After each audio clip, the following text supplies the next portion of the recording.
Everyone, myself doctor Shabista Khan, wife of doctor Kafeel Khan. जैसा कि doctor Kafeel Khan ने सभी देशवासियों के नाम एक लेटर लिखा है जो कि हमने फेसबुक और ट्विटर पे भी डाला है, लेकिन आज मैं चाहती हूँ कि मैं उस लेटर को खुद अपने से पढ़ के आपके सामने बयान करूँ कि उन्होंने इस लेटर में क्या लिखा है। मैं इस लेटर, ये उनका लेटर है, मैं इस लेटर को आज पढ़ने जा रही हूँ। प्लीज आप लोग ध्यान से सुनिएगा। मेरे देशवासियों, माई फेलो इंडियन सिटीजन, मेरा एनएसए यानी रासुका यूपी सरकार ने 3 महीना और बढ़ा दिया है। जैसा मुझे अनुमान था कि टेस्टिंग बढ़ने के साथ कोरोना पॉजिटिव के आंकड़े बढ़ते जाएंगे, क्योंकि हम स्टेज 3 यानी कम्युनिटी ट्रांसफर फेज में एंटर कर चुके हैं। मेरा अपना अनुभव कहता है कि इस वक्त जितने कोरोना पॉजिटिव भारत के आंकड़े हैं उसमें 10 गुना अभी भी अनडिटेक्टेड है। आज जब देश hospital bed, doctors, nurses, PPE kits, equipment से जूझ रहा है, तो इन जेल दीवारों के बीच मुझे और हमारे हेल्थ फॉर ऑल, स्वास्थ्य का मौलिक अधिकार कैंपेन को बहुत जरूरत महसूस हो रही है। बीआरडी ऑक्सीजन ट्रेजेडी के बाद भारत भ्रमण के दौरान ये एहसास हुआ कि BRD oxygen tragedy was just a brutal fact of our broken health system. हमारी पूरी स्वास्थ्य प्रणाली ही बुरी तरह चरमराई हुई है। तभी ये दृढ़ निश्चय कर लिया था कि इस टूटी हुई स्वास्थ्य व्यवस्था को सुधारने के लिए जिंदगी लगा दूंगा। हमने 25 लोगों की टीम बनाकर, जिसमें सुप्रीम कोर्ट के advocate, CEO, doctors, health activist, social workers थे। 6 महीने की कड़ी मेहनत से WHO, world bank, UNICEF, national health policy के डेटा कलेक्ट कर करीब 110 पन्नों का प्रपोजल तैयार किया, जिसमें हमें 13 राज्यों में doctor Kafeel Khan mission smile foundation के द्वारा लॉन्च किया। हमने ये प्रपोजल हमारे health minister doctor Harshvardhan sir को भी दिया, जिसमें बताया कि जिस तरह हमारी प्राथमिक स्वास्थ्य व्यवस्था, जिस तरह गांव के गरीब पहला संपर्क डॉक्टर से होता है, सफेद हाथी की तरह सिर्फ पेपरों में जीवित है। खासकर इंडिया के राज्यों में 80% डॉक्टर्स प्राइवेट प्रैक्टिस करते हैं। हर घंटे में 100 बच्चों की मौत 2019 असमय हुई। 5 लाख लोग टीबी से मरे जा रहे हैं। हमारी प्रमुख मांगे थी भारत में 3% जीडीपी का हेल्थ एक्सपेंडिचर पर करना होगा।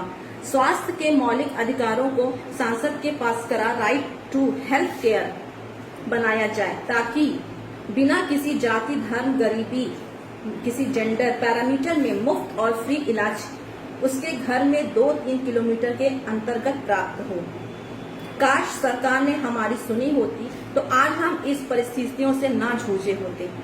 मैंने कोरोना वायरस के बारे में 27 जनवरी 2020 को भी अपने Facebook page doctor Kafeel Khan @facebook.com, doctor Kafeel Khan official page youtube.com पर आगाह कर दिया था, जब भारत में एक भी केस नहीं थे। पर मुझे ये एहसास था कि जिस दिन हमारी स्वास्थ्य व्यवस्था है, हमें अभी से तैयारी करनी होगी। पर अफसोस 2 दिन बाद ही यानी 29 जनवरी 2020 को मुझे जेल भेज दिया गया। कोर्ट से बेल मिलने के बाद भी एनएसए रासुका लगा दिया गया। हालांकि कोर्ट ने माना कि मेरा कोई अपराध इतना गंभीर नहीं था। मैंने 19 मार्च 2020 को प्रधानमंत्री को लिखे खत में भी यह बात कही थी कि कोरोना वायरस से लड़ने के लिए हमें फर्स्ट सोशल डिस्टेंसिंग, दूसरा एक्सटेंसिव टेस्टिंग, तीसरा isolation, 4th treatment, 5th awareness के द्वारा लड़ना होगा। पर अफसोस 3rd लॉकडाउन हो गया। टेस्टिंग पैमाने से भारत अभी भी सबसे नीचे है। कम से कम 10 लाख टेस्ट रोज जब तक नहीं होंगे, हमें कोरोना मरीज का सही आंकड़ा नहीं मिल पाएगा। सबसे दर्दनाक बात यह है कि कोरोना वायरस के चक्कर में बाकी बीमारियों के इलाज में बहुत लापरवाहियां हो रही हैं। आज भी 100 बच्चे हर घंटे करीब दम तोड़ रहे हैं। 1300 लोग रोज टीबी से मर रहे हैं। अपने कितनी खबरें सुनी होंगी, बुखार से अधेड़ की मौत, घर वाले इलाज के लिए भटकते रहे, स्वजन बालक की मौत, गर्भवती इलाज के लिए भटकती रही, बच्चे की मौत। मैं फिर भी कुछ पॉइंट्स को हाईलाइट करना चाहता हूँ। फर्स्ट, लॉकडाउन टेम्परेरी है और सिर्फ इसलिए लगाया जाता है ताकि आप अपने विपदा के लिए तैयार हो जाएं। Second, test, isolate and treatment. 10 million test RT-PCR per day, ताकि सभी एसिम्टोमेटिक सुपर स्प्रेडर चिन्हित हो और उन्हें आइसोलेट किया जाए। हर डेथ चाहे किसी कारण हो, कोरोना फैक्ट हो, कोरोना वॉरियर हो, हर हफ्ते टेस्ट है। फोर्थ, इकोनॉमी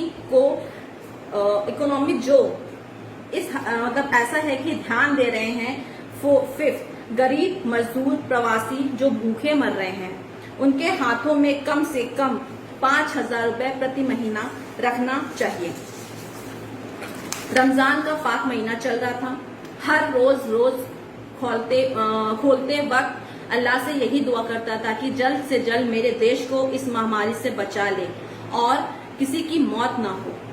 रामायण रोज सुबह और रात देख रहा था। उत्तर रामायण में महर्षि वाल्मीकि जी श्री राम के से कहते हैं कि राजा का राजहट नहीं करना चाहिए।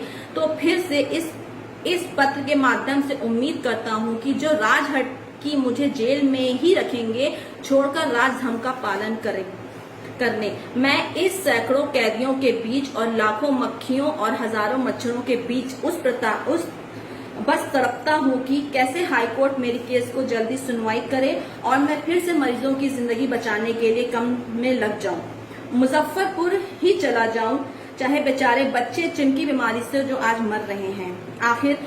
आखिर मैं उन सब 135 करोड़ हिंदुस्तानियों की शुक्रिया अदा करता हूं जो रोज मेरे लिए दुआ और प्रार्थना प्रेयर करते हैं। मुझे जुडिशरी पर यकीन है कि जल्द ही जल्द ये गलत अलोकतांत्रिक झूठा द्वेष में लगाया गया NSA निरस्त कर देंगी और मैं फिर आजाद होकर आपके बीच बच्चों का इलाज करता रहूंगा। Love you all.